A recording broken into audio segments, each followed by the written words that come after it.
Good morning. My name is Dr. Deborah Montoya, and I'm from the Imperial County SELPA. I also have Vanessa Lopez with me, my trusted colleague, as we work together in the Improving Outcomes for English Learners with Disabilities presentation. We work together for the grant on behalf of CDE and CCEE. We are from Imperial County SELPA, very southeast from you. So thank you very much for El Dorado County Office, El Dorado SELPA, and Charter SELPA for hosting us today and bringing this presentation to you. This is day 3 of a series of presentations for your particular area. Today's topic is pre-referral, referral, assessment, and IEP processes for ELs who may be eligible for special education. And this is actually part 1 of a 2-part section. As I mentioned today, I'm Dr. Deborah Montoya. Vanessa Lopez is your moderator and watching the chat box for me. And then our other colleague is Lupita Holguin Rubio, who's not with our session today, but I think you've met her in previous sessions. So together, our team is Improving Outcomes for English Learners with Disabilities, here to help and serve our greater community in advocating for the needs of students who are English learners with disabilities. So please do tweet us or follow us if you're not already at ELs_SWD. We'd love to hear from you and connect with you, as well as emailing us and or calling us. We're part of a greater system of support. There are other SELPAs that have content areas, specifically those in Marin with working with students with autism and support in the Captain framework. You may have heard of them before. Placer County in relation to UDL. Open Access is the title of their content lead, and a wealth of resources and information specifically related to assistive technology and resources that are accessible to ensure students have access. South County SELPA with equity and disproportionality, and leading the way in those conversations regarding needs related to equity and ensuring equitable outcomes and justice for students. But before I get too far, I do want to say to everyone, happy Monday. I know that again, as we continue through the pandemic, it has not become any less arduous or any less stressful. We're almost nearing a year. So from my team to yours, may your days be filled with kindness, patience, and self-care. When we can take care of ourselves, we are then fully able to take care of others. I truly hope that on this Monday morning, you can take a deep breath and just listen and engage with me for an hour of learning, because we don't have a whole lot of time together. But I hope that, again, you can glean some information and a wealth of resources that you can then take later and access later as you see appropriate. All of the work that I'll be referring today is not only from my own experience, having been a special education director, both at a district, at a county office, a principal, and then now a SELPA director. This is my 4th year. So not only from my experiences, but the resource that I am sharing with you today is the California Practitioner's Guide for Educating English Learners with Disabilities. So the information and resources that I'll be sharing with you come directly from this guide, a guide that truly provides a foundation for us in California, for us to access as a tool and resource to bring us together and have a foundation that we can then build from to better understand our English learners with disabilities. And today specifically, the pre-referral processes and referral processes prior to assessment and leading into assessment for those students who may be eligible. So the practitioner's guide is linked throughout. It's also found in the Padlet of resources that goes with this presentation. So our focus for today is chapters 3 and chapters 4, special education referral processes leading into assessments, which is chapter 4. Please note again, when you do have questions specifically regarding to your local community, your district, your LEA, your COE, please refer to your best practices. We're here to share again with you the resources that we've either created or curated and come to you from the California Practitioner's Guide. The resources for today's session are here. At the end of today's session, in the Padlet, you will find the slides that I'm reviewing with you. You actually have access to 2 different Padlets. So you have the Padlet for all of the sessions leading into today. And then you also have the assessments Padlet, which we'll review today and then go into during our next session together in April. So please do access the resources as needed. So as we look at pre-referral and referral of English learners suspected of having a disability, we first think about the uniqueness of each child and how every child is unique, has their own personal needs, those students with and without disabilities, that each child is developing their own potential and for which we then meet them where they are, meeting their needs as respective students. And today, as we discuss ELs and ELs with disabilities, we think about two distinct groups. First, we think of our students as an English learner and the core services that come with being an English learner and supporting their needs. As we walk and discuss the possibilities of students who may be referred as a student with a disability, then that's a separate subgroup of students. However, we may find that English learners are students with disabilities. And in California specifically, about 28% of our students with disabilities are English learners. We may say or have conversations about over-identification, potential under-identification. So as we look keenly at that, I hope that today I give you an opportunity to reflect on who are English learners. Are there times when potentially our system gives way to over-identification? Do we have processes in place? Do we have successive steps of tiers of intervention prior to referral? So before I go any further, I wanted to get an idea of who's with me in the room. So I'm going to launch a poll to see who are we friends today? Who is present this morning? We could take a quick moment.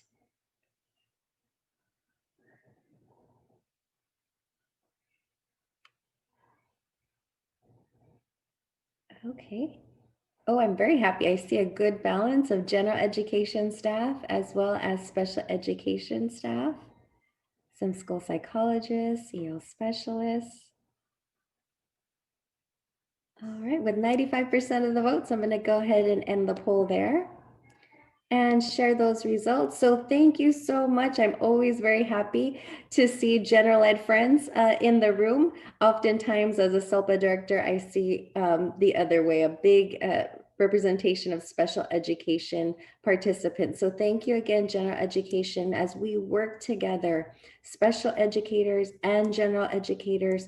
Again, our systems become stronger. We build common language together. We work and support each other in this process. We can't go it alone. As we bring together our respective expertise, general ed teachers, special education teachers, EL specialists, school psychologists, we're able to then have these broader conversations of what supports do our students have accessible to them in our respective districts? What are our steps? What are our practices leading into referral? So again, thank you everyone who's coming together for this session, because this session really speaks to you. Our MTSS processes before special education referral. So way before we have any considerations for special education. I hope that you take this time to reflect a little bit about what your MTSS structures look like within your respective COE, your district LEA, or your specific school site. Maybe you have different processes and procedures as you think about what are all of those universal supports accessible to all students, some students, and then your tier 3 supports, your intensified supports that is a few students, which may be English learners, which in addition, you may be serving students with disabilities in that prong, knowing, however, that that prong of intensive support does not mean special education. Special education being that tier outside of this system, where after we've exhausted all these tiers of interventions, we're then considering potentially that that English learner may have a disability, and we potentially may need further assessments to determine eligibility. So although I won't take more time regarding MTSS, I do hope that you're reflecting on what do your MTSS systems look like, your SSTs, your teaming, your language acquisition teams within your districts prior to referrals. The Orange County Office of Education also has a wealth of information. So I did put a little plug there in this slide for you to access those resources as you see appropriate. So considerations prior to referral for special education eligibility, and you may have seen this process or have lived this process with your respective teams. In considerations of referring, anyone can refer. Any part of that team, a parent, a guardian, a counselor, foster parent, can refer as needed and appropriate following those circumstances as we call the SST. So not yet to special ed referral, but all of those considerations and identification of what are the student's needs prior to referral, looking at pre-referral interventions and activities, determining what are those activities, the pre-referral activities before referring to special education. So as we look at this side of the wheel, we want to be a bit more reflective.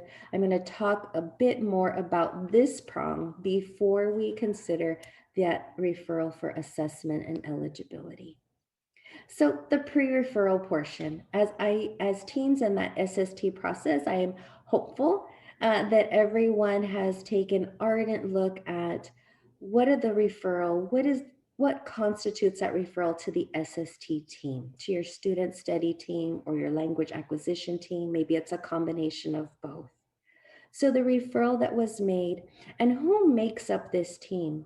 If we're considering that the child is an English learner, we would hope that maybe the ELD teacher, or maybe there's a representative, a TOSA, an EL specialist or coordinator who makes up that pre-referral team. And I use the term SST team loosely because I know that at school sites, you may call it your student study team, your student success team. But again, that team that comes around to discuss what are our referral practices? How do we support students prior to any referral to special education? During that process, a deep look at that student's CUME file would be supportive to the student, an identification of the student's needs. What are the targeted needs that the student has received in relation to their needs as an English learner first? When we consider the student as an English learner, again, we think about what are all the core services being provided to that child. Again, core being integrated ELD and designated ELD prior to, again, any referral. What does the day look like for a student? The CUME file may give you a wealth of information. Needless to say, you may then find that potentially this child was receiving additional supports if they're a student who moved into the district, maybe is new to your school.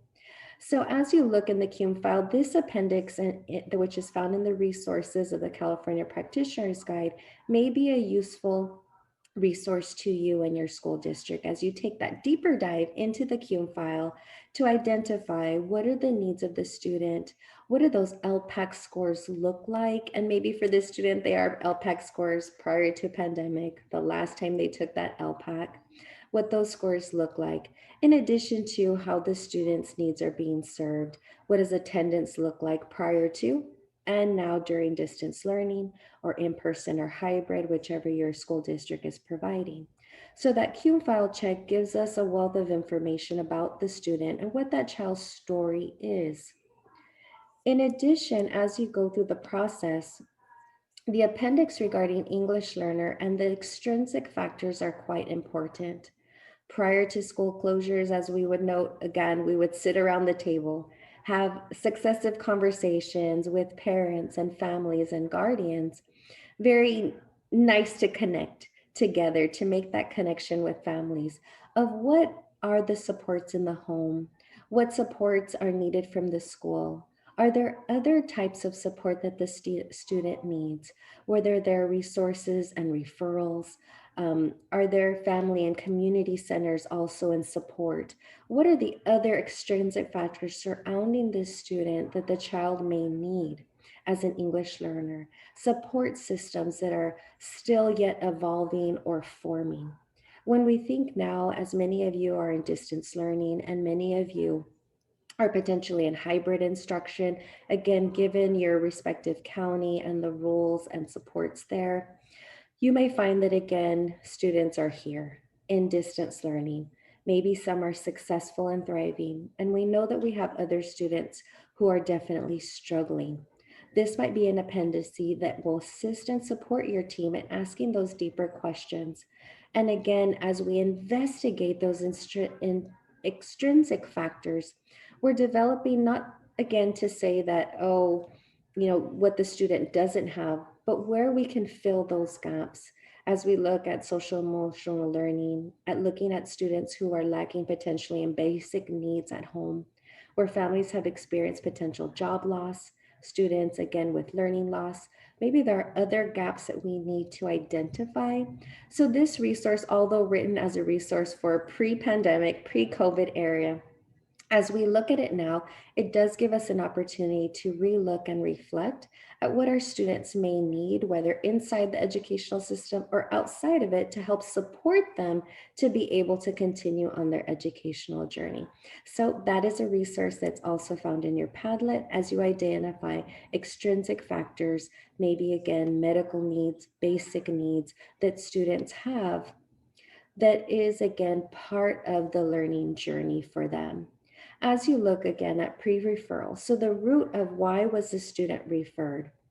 The student cum file check, now extrinsic factors, that leads us into having those deeper questions of progress monitoring and data collection. I would definitely refer you again if this is an area that your district maybe has had a little bit of trouble in, or where do we go? How do we successfully look at our tiers of intervention for students? I would highly recommend Chapter 3 of the California Practitioner's Guide. There's a wealth of information there regarding Tier 2 resources, of course, in addition to Tier 1, but Tier 2 and Tier 3, whereas I ask folks to look, to reflect, and to identify what are those successive levels of strategies and interventions prior to referral. The intervention summary here will help and support you to identify progress monitoring and data collection. What does integrated and designated ELD look like for that student? Has the student have had protected minutes in their day, support and resources to assist them in developing English language proficiency and academic language in English as per their LPAC scores, looking at ELD standards, identifying those EL roadmap principles, which again help us to understand how second language is an asset, something that students can build from as we again help them on this pathway to learning and developing English language proficiency. What does that look like for the student that you're considering referring for special education potentially, or for identifying where we can support deeply in maybe a tier 2 or a tier 3 intervention? And are the students' needs related to a language difference versus a disability? That's a very, very important question that we ask as um, student study teams. Is this a language difference versus disability?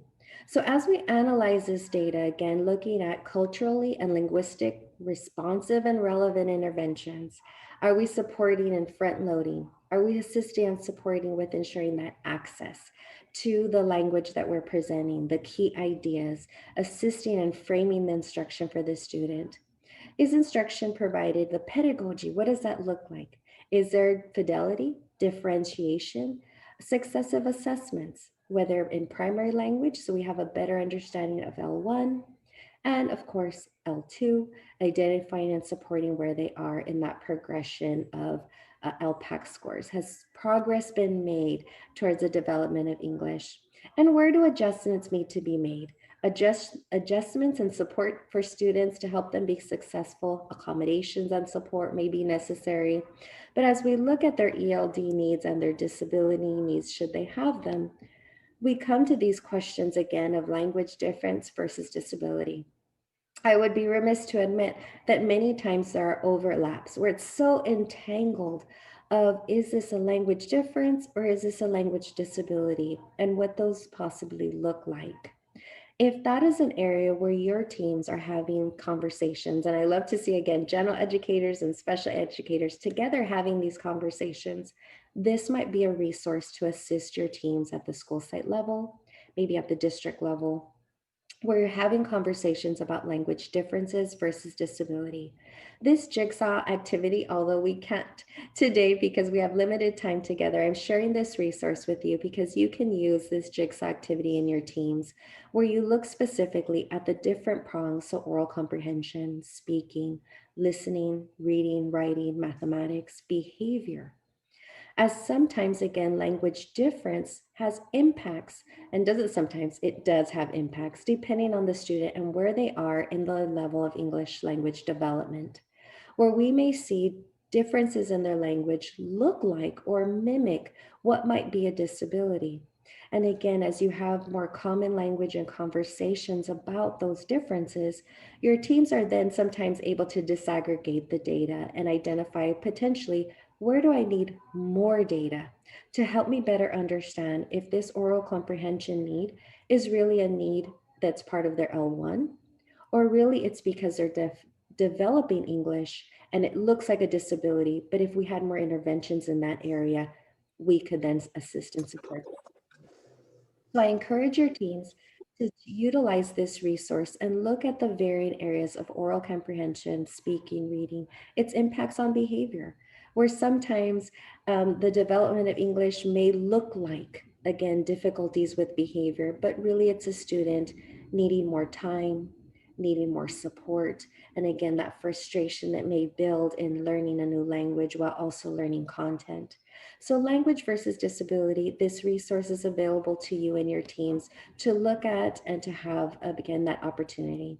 I bring up behavior also because oftentimes we'll see referrals for special education because of behavioral needs.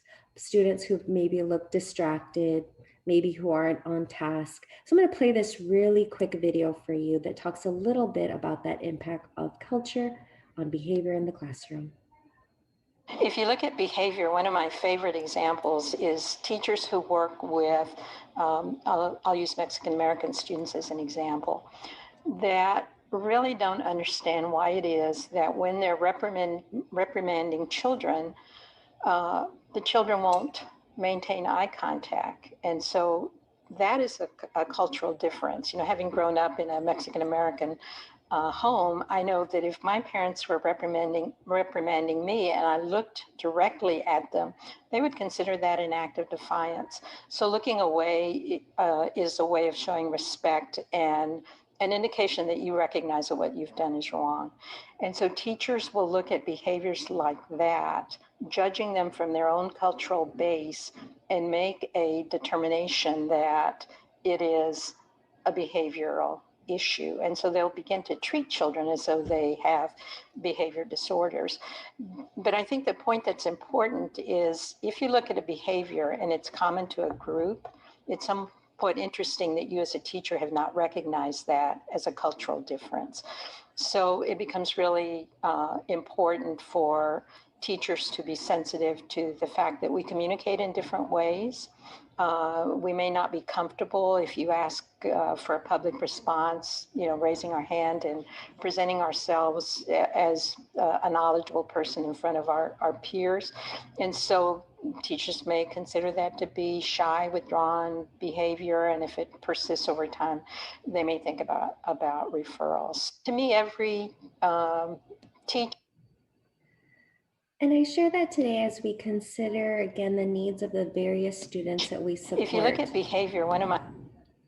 The students that we serve and support in our respective districts may be students from various backgrounds, from various culture backgrounds and ethnicities, may speak different languages, different dialects within different languages, dialects, and cultures.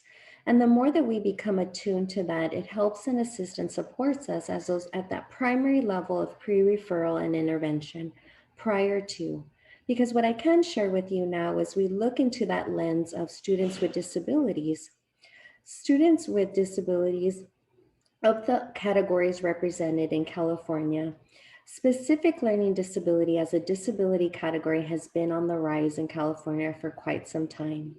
And it's something that we tend to look at and ask questions and wonderings of, are there potentially students who have been misidentified because of these various cultural, linguistic, behavioral differences that stem from being an English learner that may appear and present themselves as potentially a specific learning disability? So that is something that I share with you today as you again go back within your districts and your respective school sites and have those conversations about interventions and pre-referral activities to identify that what is everything that we've exhausted prior to referral. So as we look at what is a specific learning disability, I first want to share with you what it is, but then I want to share with you what it isn't. That's important for teams to know from the early onset as you're considering, may this be a disability or might this be a language difference, where again, more focus and support needs to live in the ELD rather than a referral. So a specific learning disability, and again, it's only one of the categories of the various disability categories, it does mean a disorder in one or more of the basic psychological processes involved in understanding or using language, spoken or written. So I have there the two prongs that are required to, again, identify a student as a child with a specific learning disability. The child with a learning disability would have a severe discrepancy or a pattern of strengths and weaknesses in any of these academic areas, as you can see there: oral expression, written expression, listening comprehension, so on and so forth. But then they also require a severe discrepancy or pattern of strength and weakness between achievement that's directly related to a processing disorder. So a student with a specific learning disability must have some form of processing disorder, which again is then manifesting itself or contributing and impeding their abilities in the areas of oral expression, written expression, listening comprehension, basic reading skills, math, reasoning, as you see listed there. But as we think of students with a specific learning disability, or if you're considering referrals of students who are English learners for possible identification as a child with specific learning disability, I want to share what it is not. So learning disability is not primarily due to limited school experience or poor school attendance. And especially now as we think about our students, what does school attendance look like now? What does school engagement look like now? And taking those things into consideration: environmental, cultural difference, or economic disadvantage. Earlier, I shared about the resource regarding extrinsic factors. This might be an area that's in support of your team to better get to know the child, their needs, the needs of their family, what their cultural differences are. Are there potentially any economic disadvantages that are also impeding and hindering learning that could be supported in other tiers of intervention? A learning disability is not primarily due to an intellectual disability. So students with a specific learning disability do not have intellectual disabilities or cognitive disabilities per se. That's a different disability category. Or emotional disturbance, again, a different disability category. But I have underlined there, a limited English proficiency is not a specific learning disability. So again, the importance of why we try as much as we can prior to referral to disentangle is the child having difficulties with language acquisition, English language development, or is this truly a need as a disability? Because limited English in and of itself would not be a reason for a referral or identification for special education. So I'm sharing with you a pre-referral checklist. If this is something that you're having your own wonderings about at your respective school sites, of what are our processes for referral? What are our processes for looking at our support systems, our tiers of support, what exists within our support? This initial referral and decision-making process outline may assist and support you. So a great resource originally developed out in the San Diego Unified area and then utilized as a key resource in the California Practitioner's Guide. This might be a tool, again, to assist and support you if this is something that in your district or your school site, you're thinking of, what do referral processes look like? We need something to assist us and guide us through that process. This might be the resource for you. So considering all things of referral, pre-referral, interventions, successive interventions, and support, if we then think of referral for special education eligibility, a comprehensive assessment needs to occur. That referral process from tiers of intervention, so tier 3, after that process is special education. So if there are wonderings and your team has identified, yes, there are difficulties, there are considerations, we have seen needs, not only in the new language, the L2, but in their primary language, the L1. We see a need for support. We see further considerations that student, again, compared to their same age and grade level peers who are also English learners, this child is struggling and we need to potentially refer. Then we take into consideration again, as we go through, what are those reasons for referral? If we consider clearly of what have been our pre-referral interventions and where we still see gaps where the child is significantly struggling, we want to articulate that information, that data very clearly to that referral team so that there's a clear understanding of what is the basis for that referral for special education assessment. That assessment needs to be built upon that data. What has progress monitoring been?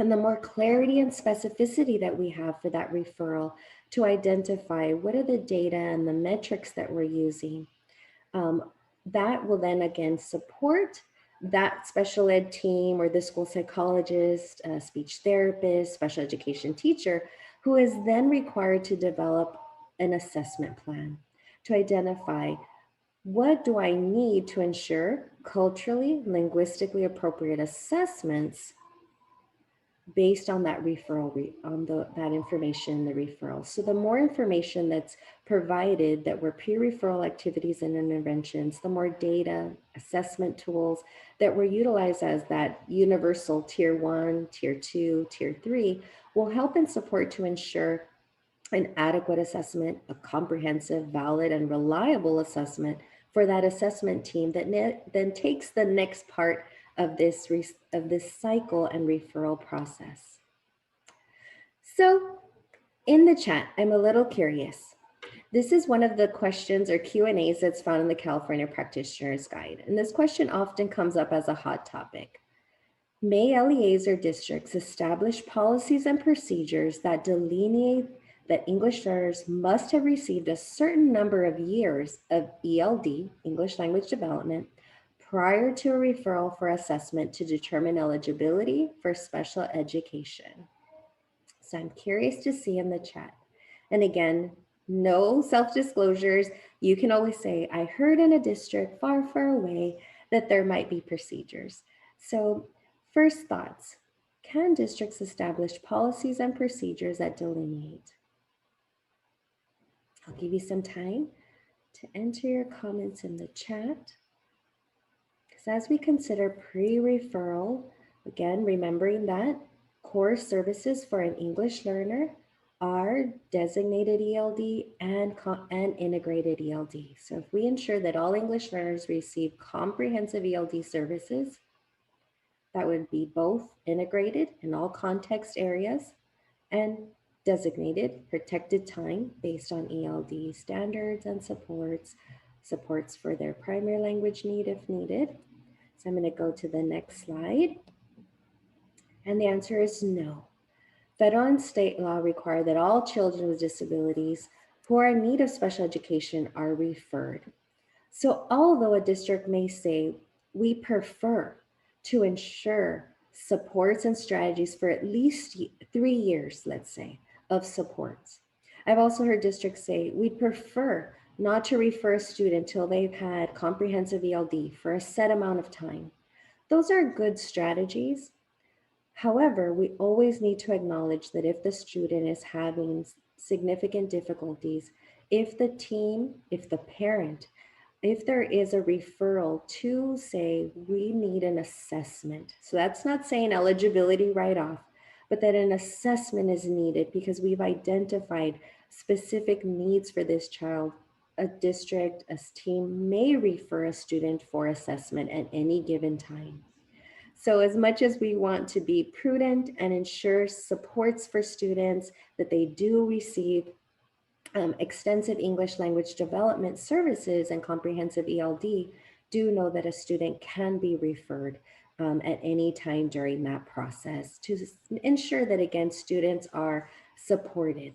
But again, if we have identification of monitoring, we've had interventions, we've supported, and yet there are still so many questions, again, identifying what's a good referral for that particular student, because again, we know every student is very different. So should that SST team refer a student. So they've looked at all of these prongs, the CUME file, extrinsic factors, successive interventions and intervention tools, tiers of intervention, and yet there are concerns and questions. An assessment plan might be developed, or again, depending on the referral, the team would decide, is this, again, a need for this child for us to develop an assessment plan and then further identify, does this child in fact have a disability? So should that child be referred for special education evaluation, that team then has 15 days to develop that assessment plan. I should say that that team then has the ability to say, we accept or deny the assessment plan. But I want to specifically highlight, I just happen to be a SACE user. If you're a CERIS user, your assessment plan looks slightly different. But please know that in the assessment plan, this language is very clear there. And I've had questions specifically now that we are in the pandemic. The district proposes to assess your child, continued eligibility and present levels of academic performance. Your child will be assessed in all areas of suspected disability. And again, that's where it's so important that we have enough information from that SST team to identify that we have enough data to identify what is it that we are now assessing? What are appropriate assessment tools to then identify based on this referral, how we will can then proceed with referral. And it will be, again, developed or based on various information. So the assessments may include, but are not limited to, classroom observations, rating scales, records review, one-to-one testing, or other combinations thereof. That information has always lived in our assessment plans. So even now during the pandemic, there may be referrals and assessments occurring right now on your caseload, and you're identifying the prior written notice has been developed. Parents are then given information regarding their procedural safeguards. That everything in special education, even given the pandemic, continues the same. That we will assess children in their native language or other mode of communication that's most likely to yield accurate information unless it's not feasibly to do so. So the golden standard there would be for a student to ensure we're supporting their primary language needs and assess them in their primary language. There is special education guidance regarding COVID-19. So if there was a referral that potentially was made prior to pandemic, it probably has occurred by now, I hope, or maybe you're in between of conducting an assessment at this time. And yes, students can continue to be assessed and referred for assessment during COVID-19. The U.S. Department of Education has not waived any of the requirements of special education. So I wanted to add these slides here because I would be remiss to say that things are quite different during the pandemic, but quite the same for us in special education as we continue to assess students and ensure that we are conducting valid and reliable assessments. In California, CDE does not expressly prohibit in-person assessments. However, within your specific district, your SELPA, you may have your own guidelines regarding assessments that are safe and still ensuring validity and reliability. Special education waivers. Again, you may receive permission from parents to delay the assessment as they may not feel comfortable with in-person assessment. It may be that you offer virtual assessments or a combination thereof, and parents at any given time may again consent, redact their consent, provide consent. Again, working with families is very important to ensure, again, that protocols are in place as well, that your district has well set and well-defined protocols of what you feel is valid and reliable, to ensuring that we maintain, again, that validity and reliability, and first and foremost, safety of yourselves, the students whom you serve, and all of your respective families. So that's very important to take into consideration as well. So whether you're in a district that's conducting assessments, I generally take a poll, but you can leave it in the chat. I'm just a little curious of what assessments look like right now for you. I know some are conducting in person, some have shifted to virtual platforms or combinations thereof. So drop it in the chat. It's always nice to share with each other what assessments look like today. What is the information that we're using, that we weave together because it may be that we're weaving together information, that we're conducting potentially interviews virtually, conducting some standardized assessments and tools on platforms, whether you're using Pearson products, whether you're using or leasing the Presence Learning platform. Maybe you yourself are conducting in-person assessments, given all the necessary PPE and protocols, and again, combinations thereof. Again, always remember your safety, that of students, yourself, and those whom you serve. So assessments look a little bit different right now.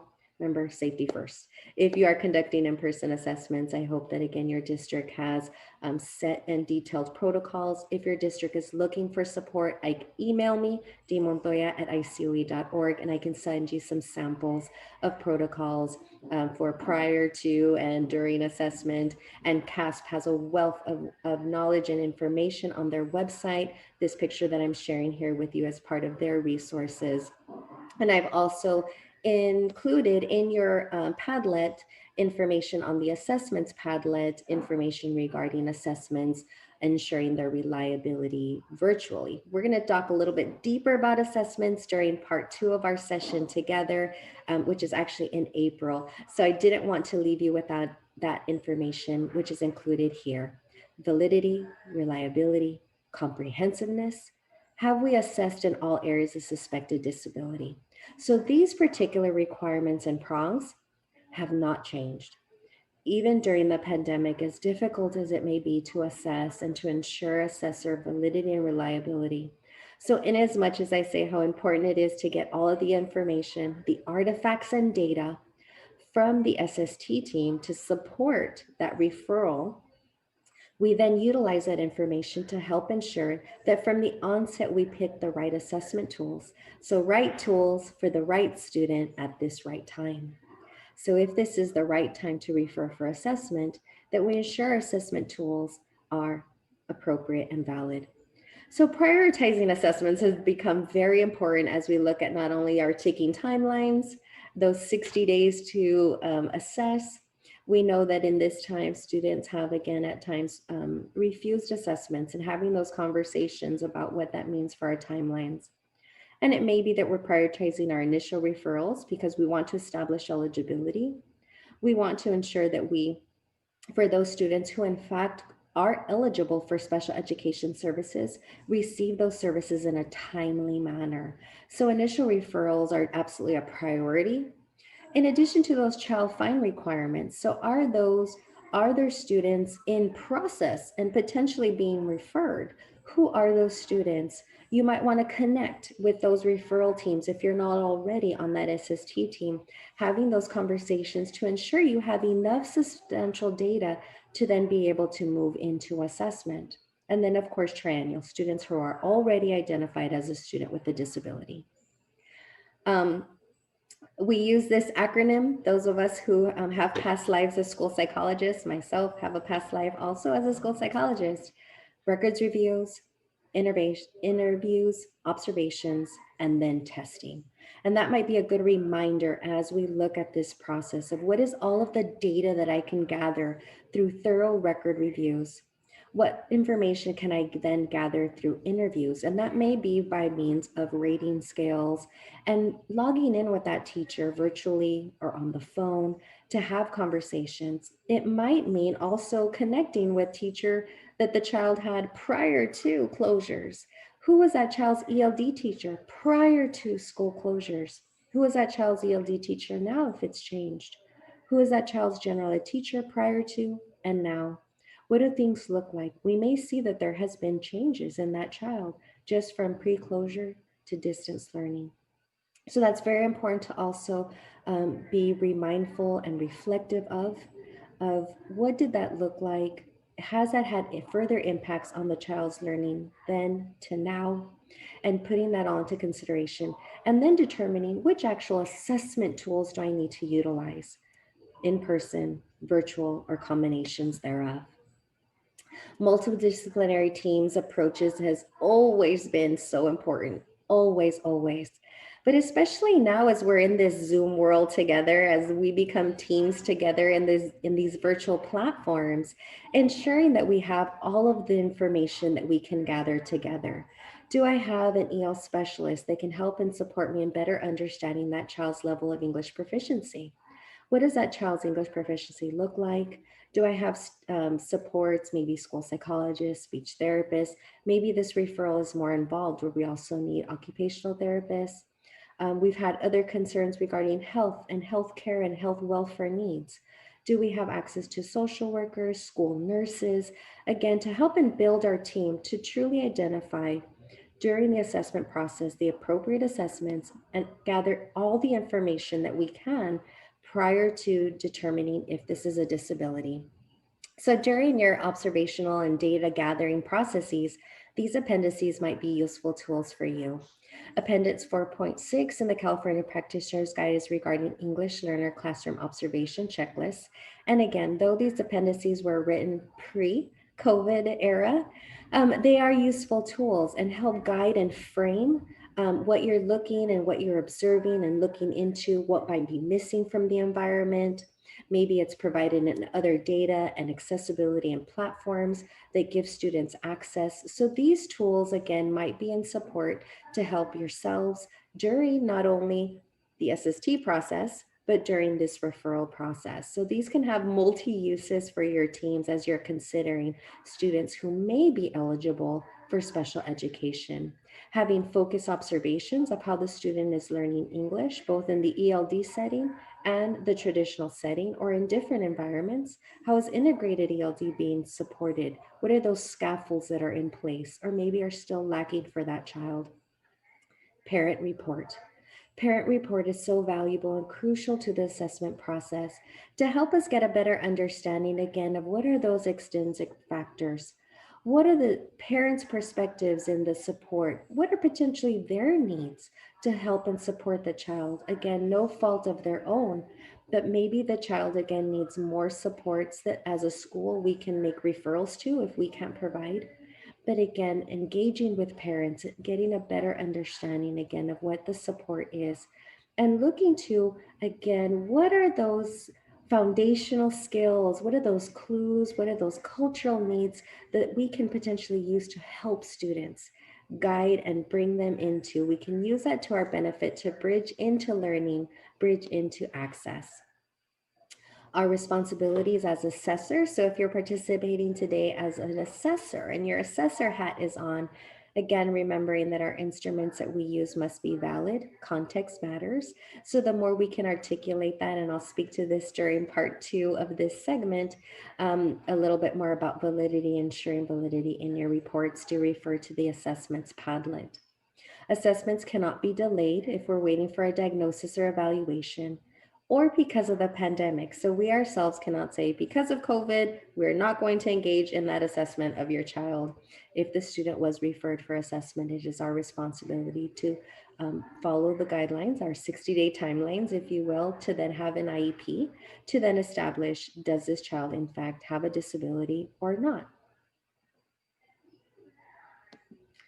As we look for assessor sensitivity. So as an assessor, we also want to be keen to, are there any assessment or assessor biases? There are oftentimes biases that we are not fully aware of, that we, again, have potentially not fully have developed an awareness to, and whatever our assessor biases may be, we want to be in tune to those to ensure that we have assessor sensitivity to both linguistics and culture, because they are quite different things. Culture and linguistics for a student, again, may be part of, again, as we think of whole children. So getting an idea, interviews with students, families, team members, but this particular appendix that I have here is English Learner Student Questionnaire to help you, and especially in these times of COVID where your interviews may not be fully or totally conducted in person, this might be a tool to also help you as you engage in conversations and build rapport with your students and help your students acclimate to you, your questions, maybe again, just give you some time to better get to know your child as you build that rapport, as you're considering which assessments you'll be using, whether norm reference, criterion reference, as you guide into your systematic observations in classrooms. Structured interviews are so important. So this might help you as you structure your interviews with the student and get a better idea of where their comfort level is in their primary language and their comfort level with their second language, English. So they may often say, yes, I understand English. I'm comfortable with English. And then as they get more comfortable, they might say, well, actually, I feel more comfortable, or actually, and you get a better understanding of where their comfort level is and give you a better help and support of as you pick your assessment tools. Do I need more bilingual assessment tools? Of course, depending on the English language proficiency, you may be assessing completely in their primary language. And again, helping you prior to identify, do I myself have the skills to translate fully? Or do I need to then acquire an interpreter? All of these are questions that you'll be asking as you lead into your assessment processes. Communication skills in English. Again, as we understand better our children before assessment or during assessment, what is the student's level of English language proficiency? Going in, hopefully, again, you've had the opportunity as assessors to fully review that CUME file, to fully review all of the data and artifacts that were presented to you by means of that SST team. And that's why, again, it's so important for our student study teams, our general educators, in as much as our special educators, to work together to identify, do we have all of the information we need to fully say, is this an appropriate referral for special education? Because this then helps us identify and ensure appropriate, valid, comprehensive, and reliable assessment tools, and then assessment results. So the more we know about the student's LPAC level, where the student has developed in relation to the ELD standards and their proficiency levels, also helps us better understand how the child will communicate with us and understand how we communicate with them during the assessment processes.